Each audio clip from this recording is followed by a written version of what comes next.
things didn't work out well in the analytics field. So at that point, I just made a small decision that changed my life actually. While appearing for this interview, this was my mindset. Hello everyone. Today we have Charan with us. Charan works as a data scientist at Google and he's working with the Google Maps team. So Charan has been a data analytics apprentice before joining the data scientist role at Google.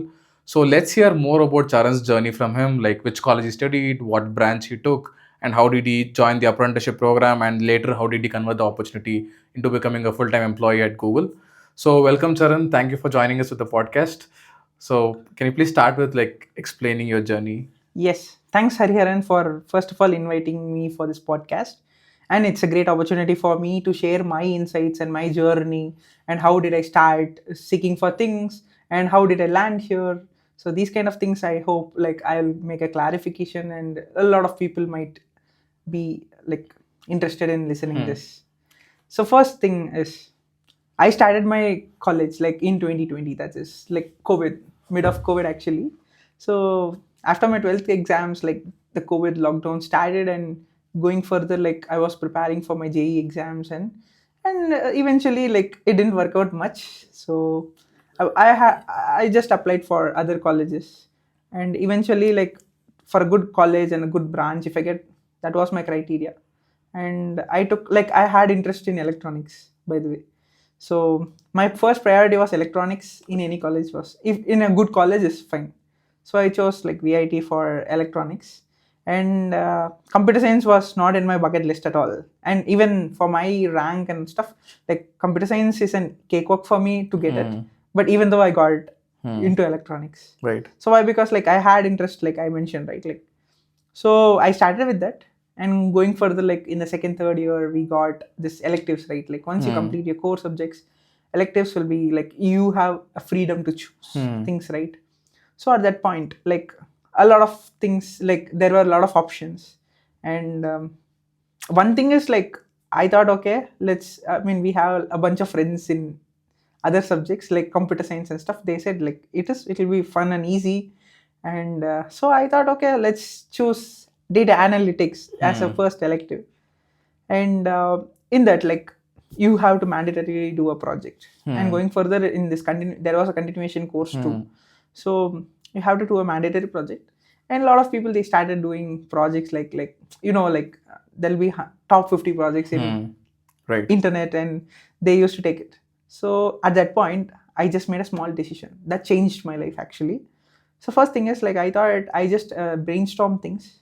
In the sense, see, I started reaching out to my friends, family, and the people who are surrounded by me. And I was asking them, hey, like, do you have any idea for my project? I didn't ask them explicitly. So I just generally I used to have a conversation and ask them like, hey, like, do you have some problem? How I can solve something like that? And suddenly, like on some day, I saw a notification in my phone that like I reached my daily active count steps in my fitness tracker actually. So I thought, okay, there is some data involved in that, and we are using it for the past couple of years. So there'll be a data; it will be definitely stored. So I started digging back and took the data and started analyzing it, and I made it as a project, and I showed to my like class teacher and stuff and all. So there was a good appreciation. So going further, like I started collaborating with industries and making their own projects actually. And so this created me an interest in this field and not losing interest in electronics, by the way. So both the fields, like I was having an option. Like let's say people say, right, like if you take an electronics and communication, you can go in software as well as hardware. So yeah, that worked out for me. Why? Because in my final year, let's say, I started preparing for placements. And I gave interviews for a couple of companies like Amazon, BlackRock, Unilever, Honeywell, and JPMC, Bain and company, and so a few other companies, like let's say. So I gave interviews, but things didn't work out well in the analytics field. They were preferring core computer science graduates rather than an electronics graduate. So parallelly, I started applying offline too. And going further, in the end of placement, around the end of the placement season, I got placed into an electronics company as a physical design engineer. So I got electronics job. So as people say, like, you don't get an electronics job, like there is no demand. No, Right. there is a demand, but the right thing is you have to apply. That was one thing, and I got it. And going further, like I got another opportunity too from Google, like let's say for this apprenticeship. And prior to this, like I was also involved in another process called as associate product manager role. So that is an APM. It is also for freshers. I mean, let's say if you're a final year grad, you can apply. And also, like if you have less than experience, less than 3 years, you can apply for it basically. So I didn't get crack that interview, and so I left it. And meanwhile, I got this opportunity in electronics. And going further, I got this call even like after getting a placement in electronics core company. So now I decided, like let's say there is no losing in this game. So already we have something. So it's a win-win situation. Even if I get it or don't get it, it's a win situation for me. I mean, like I have a full-time offer, by the way. And I thought, okay, we will try our best. And let's say if you don't get it also, we have a tag of giving interview to Google. That is a big achievement, right? Let's say for a lot of people. Yeah. So what I did, I thought, okay, first thing is, let's be calm. Nothing to lose. Just be straightforward. And think crazy and throw your solutions. So you're talking this about your apprenticeship journey, right? I mean, let's say for the interviews I appeared. Yeah. So basically, while appearing for this interview, this was my mindset. And successfully, like going further, I gave my interviews before joining that company, and I was awaiting for my results. Let's say I had tech recruiter rounds and face-to-face interview with Googlers, Right. and everything was done. And I was awaiting for the, results. Meanwhile, I joined the electronics company, and I decided, okay, like I started my role, and nowhere it's related to analytics, by the way. And going further, working almost a month, I got a revert back that you got it. So now it was a difficult situation me to think. Let's say the people who told me you will get a job, you can get a job in hardware as well as software. At least in this case, it worked out for me. So I have both the roles. So what do you want to take? Let's say like it's your interest, and also like it's your, let's say, convenience, I would say. So I thought, okay, let's take a risk by leaving a full-time job and getting an internship or an apprenticeship. Let's say apprenticeship. And I took that decision. So that's the reason, like, I'm here. That's awesome, Charan. So how did you apply for the apprenticeship program? So where did you get to know about the opportunity? So how was the process of the interviews for apprenticeship, and which team did you join? What team did you choose? Can you please explain on that? Yes. So mine was quite random, actually, I would say. The first thing was like, I'm an active guy on LinkedIn. During my final year, I was seeking for opportunities. At that point of time, I didn't have anything, and I was like actively seeing posts and stuff and all. So on a random day, like I got to know about this through a LinkedIn post, LinkedIn post, and I just clicked on the apply. That's the first step I took to get this right. So after applying, let's say like I had my resume and stuff ready, in the sense like I have quantified all this resume crafting styles. Like example, you want to use more actionable items rather than non-actionable items, and also you can use this XYZ format. Let's say it's more quantifiable rather than qualitative things. And also like, yeah, all those parts were fine. And also my certification, projects, research works, and all these things were readily in my resume. Right. So it was a button to just and apply. Right. And also I was an early applicant. That is the one thing I would like to mark, actually. So if you are an early applicant, there is a fair chance to get this, actually. Right. I mean, not only this, any company, any role, if you're an early person, you will be the, like, let's say, if you're an early bird, obviously you won't have much people in the queue, right? That's the one thing. And once you apply in the month of, like, let's say in the final quarter of the year, and you will get, going further, if you are like shortlisted, like you will get like online assessment. And it'll mostly test on your aptitudinal skills and verbal skills, and a bit of let's say SQL kind of thing. Like it's not a SQL exactly, but it's a combination of a pseudo code, these kind of things. So once you clear this in the month of, let's say, December, January ish, and during my time it was like there was 2 batches they were hiring at different times, and I got a revert back in the month of Aprilish. And going further, I had first round of like recruiter round.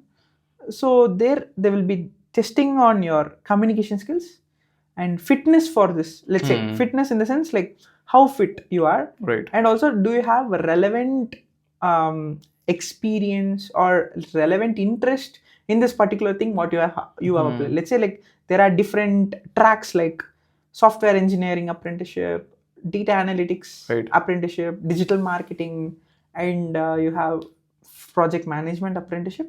So let's say like they will understand your intentions by just asking few Right. questions, and if you're able to communicate well, this shouldn't be a barrier to go Right. further actually. Right. So if you clear this, like you will get 2 to 3 on-site, in the sense like with Googlers, it will be virtual only. On-site in the sense like I'm saying just face to face with a Googler, Right. and they will be mostly testing on your skills in the sense, let's say for example you apply for data analytics, they will be testing your problem solving skills, deep diving into the business as in the business problem in an analytical way, how you are solving it. That's the one thing they will be expecting.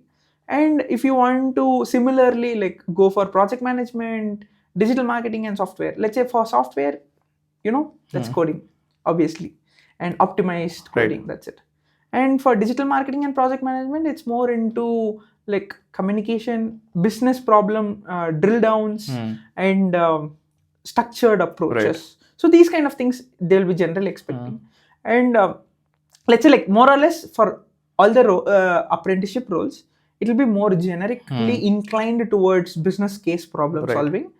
Right. So if you are someone having interest and you are a career starter or a career shifter, it's a good place to start and grow. Right. Going further, you can make this as your permanent employment. Right. So this is the one path I would suggest. So after clearing all this 2 to 3 rounds of interview, there'll be a stage called as team matching. Like let's say you cleared all with a good positive note. Going further, you will have team matching rounds. In that, you will be like your profile will be matched with relevant team. Let's say you are a marketing or a marketing research analyst in some place, and you applied for this. Let's say you have a high probability to be matched in a business. Right. If you are a risk analyst or someone, you have a high probability to be matched under safety, trust and safety, something. So based on your profile and based on your alignment of your profile to some team, so it will be matching will be happening, and also it's more requirement basis and stuff. So I'm not getting much detailed into this actually.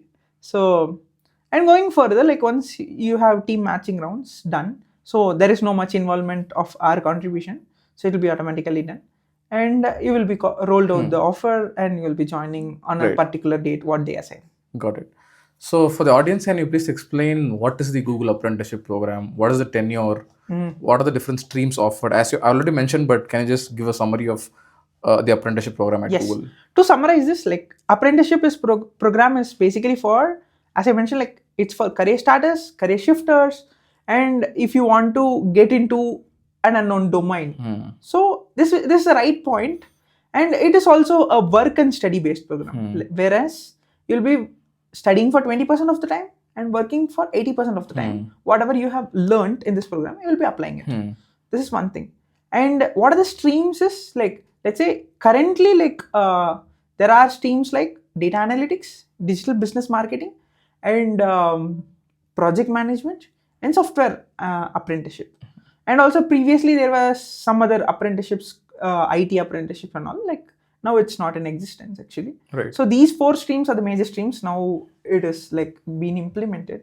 So every year applications opens in the final quarter of the year, and you will be onboarded like mostly in Q1 or Q2 of the year basically. Got it. And the tenure varies for different tracks. let's say for data analytics, project management, and digital business marketing, it's for 2 years. And for software apprenticeship, it's for 12 months. That's 1 year. Got it. And also in this program, like as I mentioned, like you'll be learning stuff. You'll be learning about this domain in a deep, and you will get a chance to apply all these things what you learned in this program on a on job. Right. So that like you can fix your basement in that particular domain, and going further you can just apply externally. And you can apply to the same company once your tenure is done, and you can return back to the same role. Yeah, got it. So yeah, that will be really helpful about to know more about the apprenticeship program. So go ahead, like, can you please share your journey about your apprenticeship tenure here at Google, and then how did you like seek for opportunities, and how did you become a full-time employee at Google again? Yes. So the first thing is like once like I was like preparing for once after this getting into this apprenticeship, I started my preparation to like, let's say for example, now we have a good base in the sense like I have good knowledge in analytics, but it was more of a refresher for me to have set a base for me. And also I started consistently practicing things, let's say like lead code, start a scratch, like it's more into data analytics, right? Like what I'm talking is. So I use these platforms, and I started maintaining streaks in those platforms by solving problems every day, apart from my job, and apart from my learning what I do, what I got in the program itself. And also like there'll be certain assignments and stuff like it'll be assigned during this learning time. So even those things help me a lot in doing a base coding stuff and clean coding and structured coding. So these kind of stuffs. And let's say like whatever you have learned in this program, you start applying in your own team, right? So you create a good portfolio with you. And also like, let's say like you find some gap in the project, or you find some gap in the implementation of something in your team, you just solve for this business case and make an MVP, and you can make this as your achievement, right? Like, let's say so some sort of this you have to do continuous things like this, so that your portfolio is built, one thing. And once your portfolio is built, so now and also like with respect to all this, parallelly you should also make some networking stuff. Like it's equally important, I would say. Like I wouldn't say like more important. Like it's equally important when compared to technical as well as networking. So networking, when you're networking with people, you will understand. See, if this is a big organization, so you might not know all teams, what they're doing and what they're working on. So if you network with them, there'll be a like fair chance of you getting knowledge about all the teams and their verticals, and also let's say like what they work on, what tech stack they do, and you can also have an understanding what is required for the industry, rather than studying like some roadmap randomly. You can see these qualifications, and not only by talking with them, you can also visit the careers page, and there'll be like a lot of things listed like minimum qualification, preferred qualifications.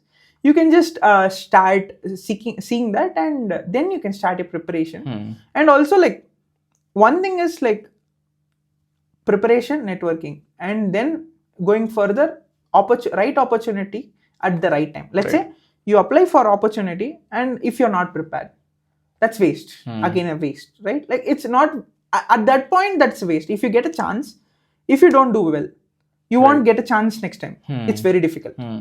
But in the other case, like if you don't apply but you have required skills, this is also not going to lead to a success path, right? So you should be more like prepared, also applying, also like networking with people, and also like before some interviews or stuff, you can reach out to people on social media or like LinkedIn, and you can ask them for a mock interview. Or let's say you can just understand more about the process. Let's say everyone is not aware of everything, right? So if you don't know something, there are a lot of free resources in YouTube. If you don't get something, you can also reach out to people on LinkedIn. and you can get a fair idea what's happening Right. and how you should be prepared. Right. So this is the one thing I would say, and that's it about my like applying stuff. So going for the interview things, like you will be grilled on technical stacks, not like an apprenticeship. It'll be like more inclined towards technical stuffs, and also equally important to a business case. So let's say like things are vague in this world actually. I mean interview world, let's say. So you want to solve something, you have to ask questions, start asking questions first thing. Once you start asking questions, so you will get an idea what is the exact problem and what is expected from you. And after that, like you should start structuring your approach rather than directly giving the solution. Start structuring your approach, and going further, drill down it. Let's say you take bucket A, bucket B, bucket C, and bucket D. That is step A, step B, step C, and step D. You give these kind of approaches, and going further, like you explain the journey of this problem, how it should be break down, Right. and how you should arrive at some problem. Right. And try to make sure you are not thinking only in a narrow corner. I mean, in a narrow way. You think wider. That is Right. like 360 approach. Let's say you don't solve for 1x thinking, rather than you go for 10x thinking. Right. So it will make you not to solve a temporary solution or a dirty fix for a Right. problem. It will be a long-term sustainable dynamic solution what you are proposing. Right. So let's say it's not necessary that like whatever you say it's need to be implemented. The approach and the method you try to convince them, that matters. Right. Got So it. this is the one thing they'll be expecting. And ask follow-ups, and also try to make sure like you explain a lot of things rather than they following up on questions. So it will be a right thing. And let's say like once you are done with your technical stuffs, try to ask valuable questions rather than asking meaningless questions. Like ask like more valuable and more specific questions, like how this role would look like, and what is the function, Right. and how this what are the tech stacks are being implemented. You can ask more specific questions related to your job or whatever you apply. Got it. So I think that's super helpful tips which Charan gave, and exactly like emphasizing more on the point that opportunity meets preparedness is when you get the breakthrough. So it needs to come both together. It should not just seek opportunities without preparing, and not just keep preparing without applying for opportunities. So that's like a very important point. So for people who are like interested in data scientist roles or data analytics roles at Google, so what tech stack would you like ask them to prepare for, like technically? Like probably you mentioned a few like statistics and SQL, Python. So like what more should people prepare on, adding with business case also? Yeah, the first thing is like start with statistics first, and going further, like once you understand the concepts theoretically, going further, try to implement things in a coding aspect. That is the thing. Like you can start with basics in a theoretical fashion. Going further, you can apply it in a practical way to solve a problem. And also parallelly, you can start studying like practicing ML, solving problems on ML, like let's say like building solutions for a problem, and also try to have a leg on experimenting things. I mean, let's say inferential testing, experimentation, and all this stuffs. And also you can have a good you should also have a good knowledge on visualizations stuff. Right. So let's say like for this particular problem, you can't use a random visualization. So let's say for a pie chart, bar chart, and these are examples, but I'm saying like for a specific problem, you should apply specific Right. visualization, and also it should be more explanatory rather than you explaining, like a picture worth 1,000 words, right? Like, so something sort of this. So these are the basic expectations. And also like if you have a good hands-on on Python and SQL, that should be more enough to do all the big stuffs, right? Like Right. everything is derived on this. So if you are having these intentions, that's fine. And let's say in a business case, how you should implement this is Right. understand the business, think about the journey, and in which part of the journey you have to make changes Right. with respect to code. Or let's say in some places, not only like fixing codes will work out, more into like solving that problem in a non-technical or a business-oriented way also, it will solve the problem rather than coding. So you should be like more specific or more thoughtful while applying some solution. Got it. So first thing is break down the problem, propose a journey for it, and going further, give examples and solve it. What approach you would prefer? Right. This is the one thing, and people would be like more interested to hear your own thoughts rather than like you are writing something previously, or like let's say you prepared something and the same thing rather than you're saying. So they'll be interested in what you think about this problem in this point of time, and how uniquely you are solving it, and how simpler you are doing it, the process, and how clear you are communicating things. So the three things what I would mention is simple, clear, and unique. Right.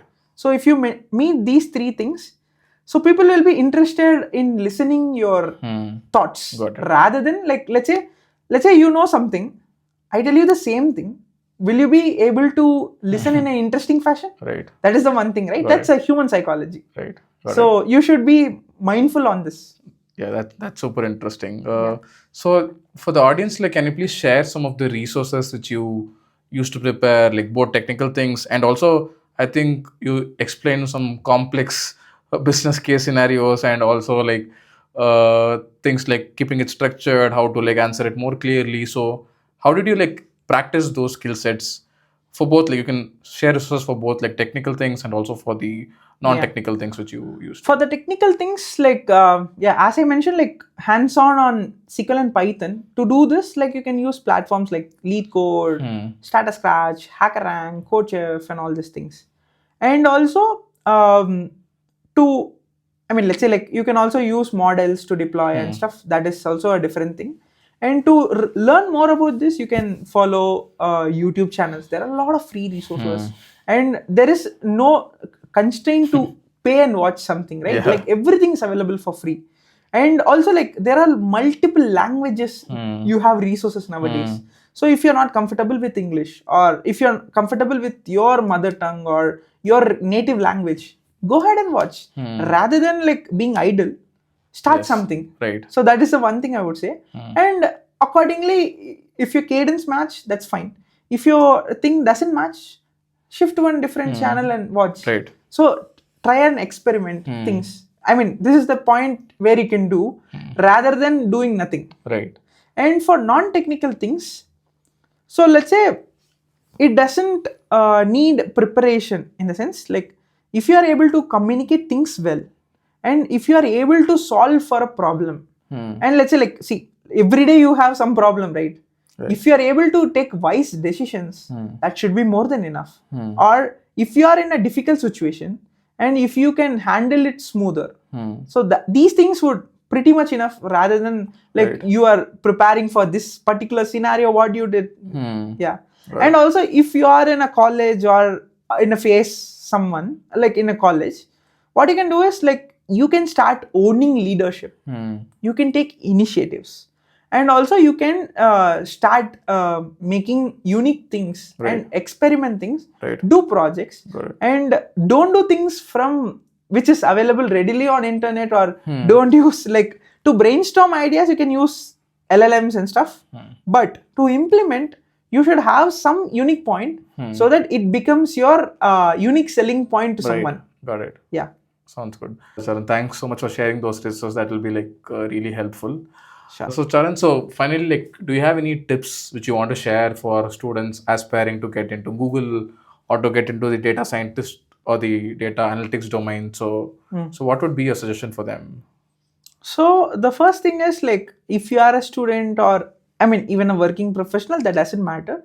So the first thing is, are you in the market? Let's say you have right skills and right tech stack or right approach to at least know this is your interest. Find out that one. Once you find this is your interest thing, so start seeking for these skills what I mentioned. Like these are quite very few skills I have mentioned, and also it depends on your interest and your role what you are going to apply. So start seeing and start exploring things. Once you are mastered all these things, and also like parallelly start applying while you're mastering things, so that there will be trial and errors. You can make it for few interviews, and you can understand at what level you have prepared. So if it is not up to the mark, like put hard work and make some efforts to still improve in your own domain. And the next thing is think creative and present it in a approachable, like unique way, let's say. It should be more approachable. It should be clear. It should be simple rather than complicating things. So these things, if you follow, it will be better. And also try to see for opportunities in different platforms. And also, like, let's say I will suggest like LinkedIn is a go-to platform first. And also, like, you can mark few career pages. Like, let's say all companies, they have their career portals.